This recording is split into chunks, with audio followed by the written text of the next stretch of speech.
अंगारकी म्हटलं की स्वाभाविकपणे अनेकांचा उपवास असतो आणि अशा वेळेला जर का उपवासाचा फराळ किंवा उपवासाचे पदार्थ तुम्हाला जर का मिळाले अगदी बाप्पाच्या दर्शनासाठी आलेले असताना तर क्या बात आहे।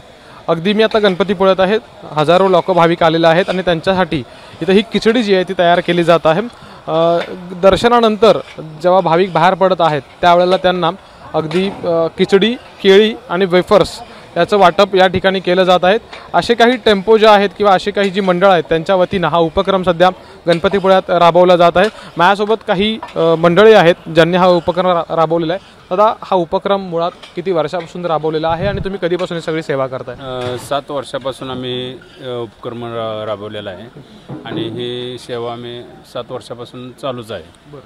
आणि इथं म्हणजे आता उपवासाचं केळी, वेफर्स, चिप्स, परत शाबू, दही, पाण्याची बॉटल, चहा हे संपूर्ण तयार करून आम्ही देतो। कुठून आलात तुम्ही? आम्ही ईश्वरपूर आणि कामेरी। याची तयारी जी आहे ती म्हणजे किती लोकांचं मुळात तुम्ही हे पदार्थ तयार करताय आणि याची तयारी कशी केली गेलेली आहे? 2 ते 2.5 हजार लोकांचं आपण बनवतो दरवर्षी प्रसाद।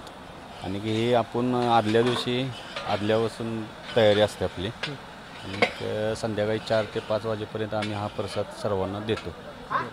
त्याच्यामध्ये पाणी बॉटल, वेफर्स, दही, चहा वगैरे हे सगळं येणाऱ्या भाविकांसाठी आम्ही सर्व सेवा देत असतो। तर आता आपण बघितलं ना तर इकडे दिसते आपल्याला की भाविक आहेत जे बाप्पाचं दर्शन घेऊन आलेले आहेत आणि त्यानंतर त्यांना अशा पद्धतीनं एकंदरीत साबुदाणा असेल, राजगिराचा लाडू असेल, वेफर्स, केळी हे या ठिकाणी दिले जात आहेत।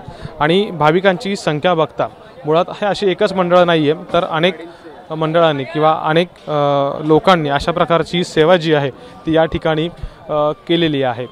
त्यामुळं इथं येणाऱ्या भाविकांना एकंदरीत दर्शनानंतर हा प्रसादाचा लाभ देखील मिळतोय। कॅमेरामॅन महबूब शेखसह अमोल मोरे, एबीपी माझा, गणपतीपुळे, रत्नागिरी। एबीपी माझा, उघडा डोळे बघा नीट।